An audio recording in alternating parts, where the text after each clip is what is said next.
Update. My 24 female friend, 24 female, wants me to believe that my fiancé, 28 male, violated her.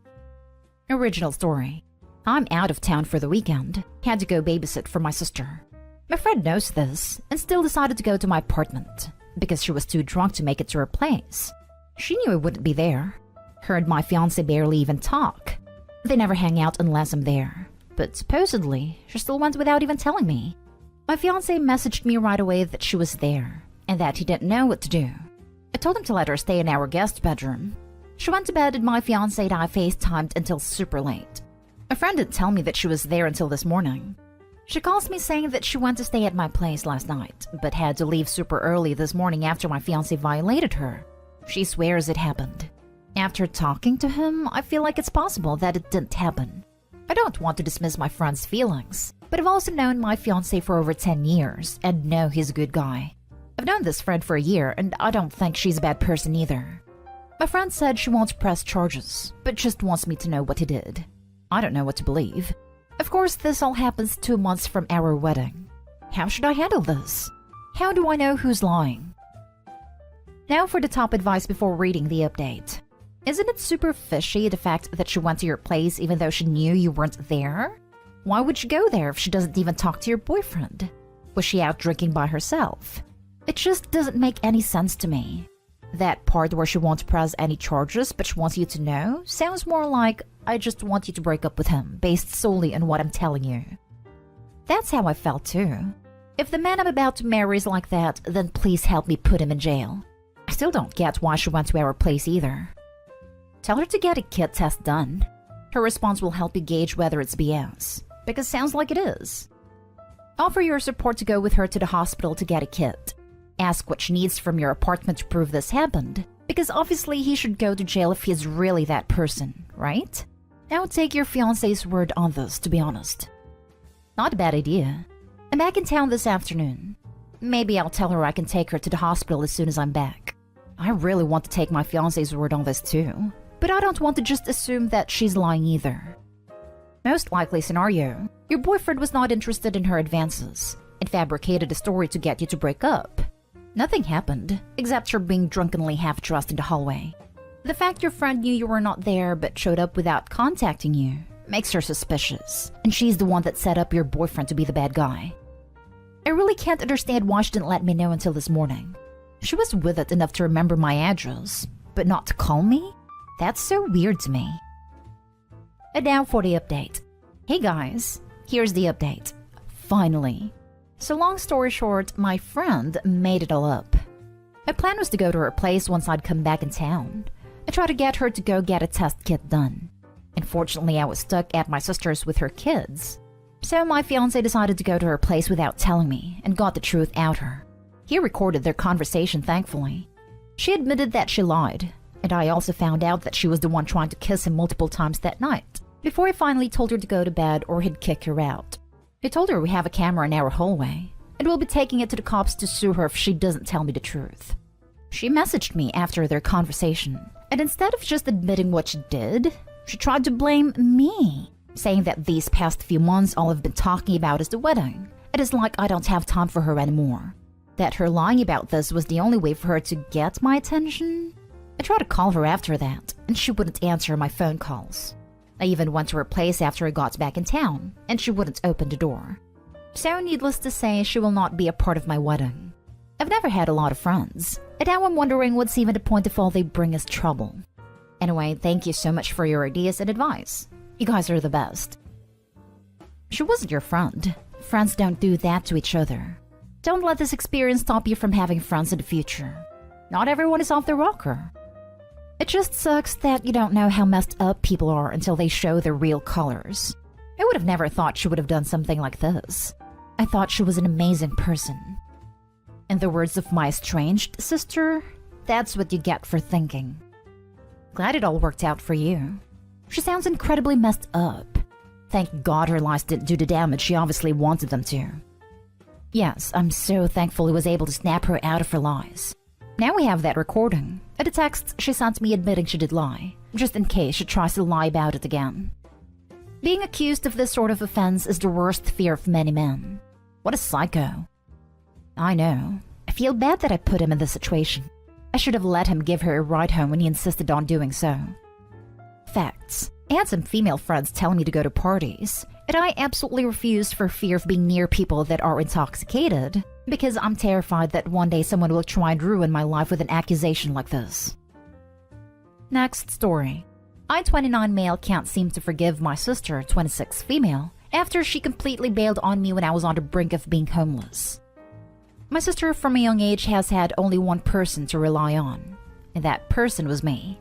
We come from a broken family, with one parent that was only around till I was 5 and the other who was stuck in a cycle of addiction.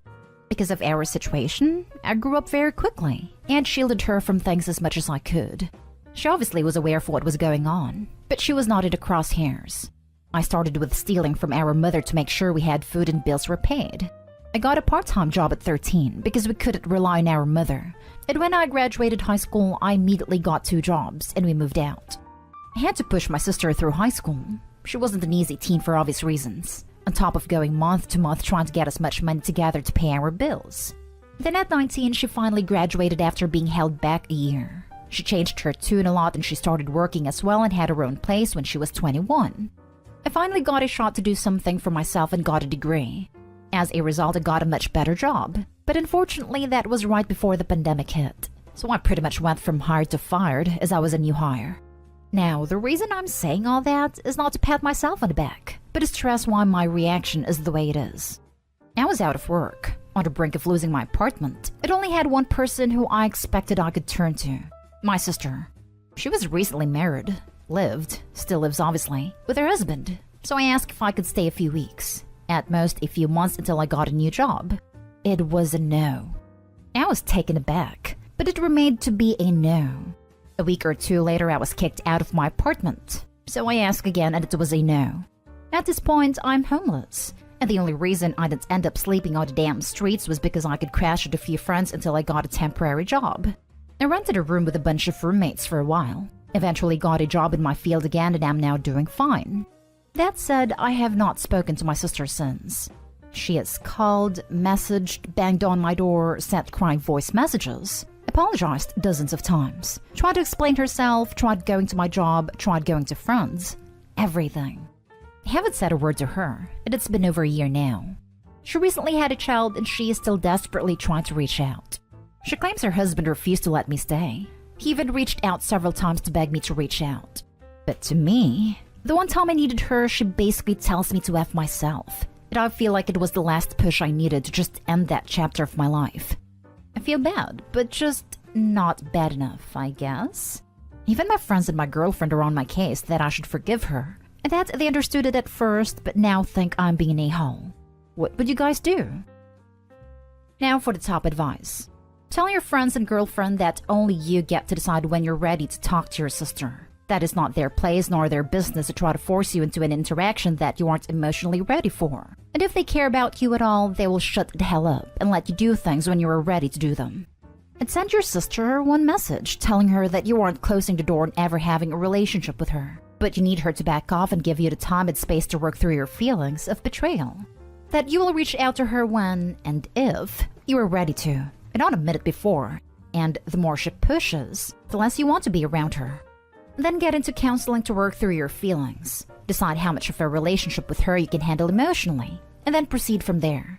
If your girlfriend and friends keep pushing, then they are only doing so for their own selfish purposes rather than out of concern for you, and you need to shut them down hard. This is a good advice. Some skeptical part of me is wondering why the sister wants Opie back in her life now that she has a baby. Babysitting? Defraying baby expenses? Wanting Opie to play the happy, generous uncle? If it was really guilt, she would have reached out earlier. And it seems like sister only reached out once Opie was back on his feet.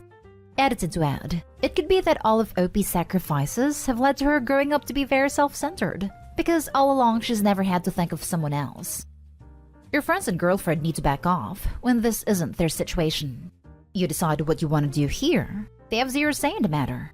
I completely get your anger. You, at your lowest point, needed help after spending your entire life helping her up. And she said, nah, that inconveniences me. I'd be upset too.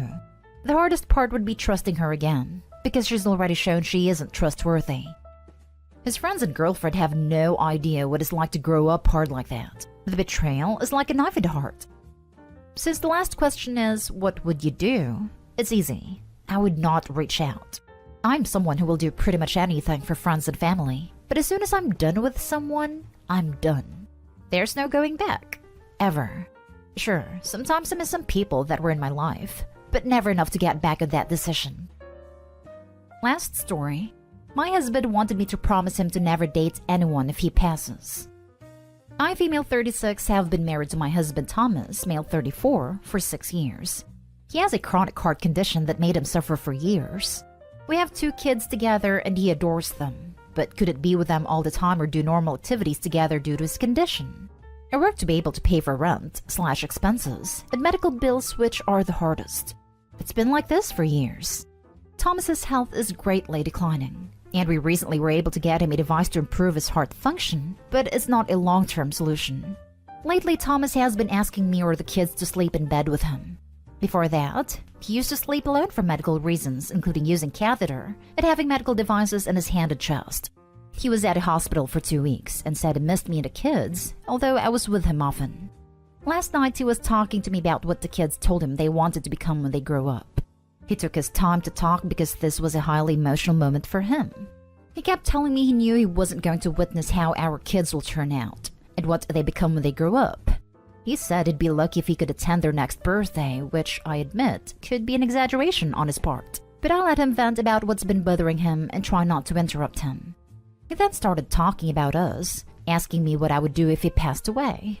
Those questions I couldn't find an easy answer for, but he proceeded to ask if I was going to start over with someone new. He pulled my face close to his and said he wanted me to promise him to never date anyone after him, no matter what. I don't know why, but I froze in my place. He kept looking at me, telling me to promise him in front of our kids. I'd be lying if I said I didn't feel hesitant. I had a very odd feeling, and something told me to not do it, especially not when he decided to get the kids involved.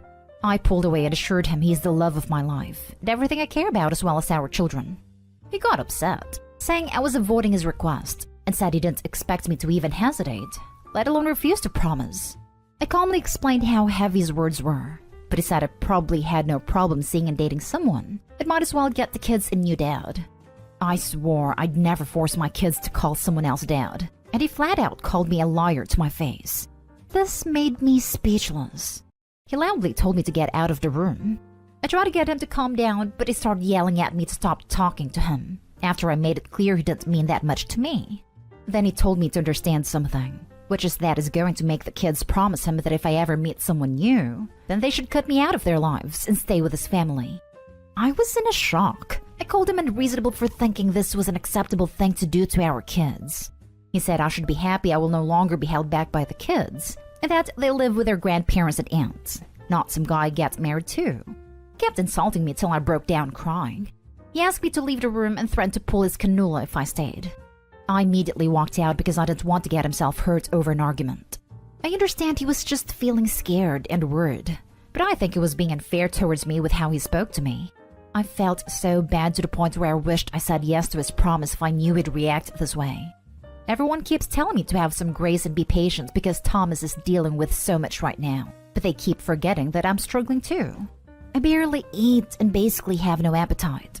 I handle everything and have no room to vent, and yet I'm somehow at fault for how he acted? Frankly, I have no idea why I didn't promise him what he wanted and feel like he was being too harsh on me. Even the family say no matter what he does, I should just grin and bear. But I'm not sure if I can take it anymore. This reminds me of another Reddit post where a dying woman had gifted her daughter a journal. And in the journal, she had badmouthed any future woman the dad might marry after her death. The poster kept the journal a secret, but those words poisoned her relationship with both her father and later her father's eventual wife. The father had no idea. It was a tremendously sad story. That little girl never, ever should have been subjected to the depressed, scared thoughts of a dying woman. That's what I thought when you said your kids were present when your husband tried to make your promise in front of them. Poisoning the future, because they'll remember this. You need help. Well, he needs help too, but let's start with you. You need someone to help work through this, because what he's doing is sabotaging your future with your kids, and that is not okay. Remember that you matter too, OP, and what you need matters. Terminally ill people undergo personality changes sometimes. People do and say all kinds of weird things when they're grieving and panicking. I don't expect him to be an angel who tells you to find love and happiness after his death, though some terminally ill people do. However, going so far as to try to make you promise, doing it in front of your kids, and threatening to emotionally blackmail you via your children is off the map. You and your children should be in therapy, as a group and perhaps individually. This is very hard, and you should have disinterested support from someone. OP, you need to do several things. 1. Right away sit your kids down and explain to them that daddy loves them, but is very sick, and that is making him say things he doesn't mean. It's hurtful, but they should be nice to him and not take the things he says too seriously. Above all, they should understand that promises made to someone who isn't in their right mind don't count, because he will try to get them to promise him things. 2. Talk to his doctor and see if there's any medical reason he might be cognitively affected. 3. Keep the kids away from him except when you're there, so that you can head off these kids of toxic conversations. 4. Therapy for everybody. That's very manipulative, and in no way should you even consider what he's saying. He needs straight-up help. His request is one thing. He needs reassurance that he's your one true love or whatever. I guess I get that, but it's a request and not one you should be guilted into obliging. No, the moment he chose to berate you and put your kids against you is absolutely messed up. I honestly wouldn't stand for it if I were you. I don't care how terminal his condition is. That doesn't give him a free pass to be a callous, manipulative a-hole.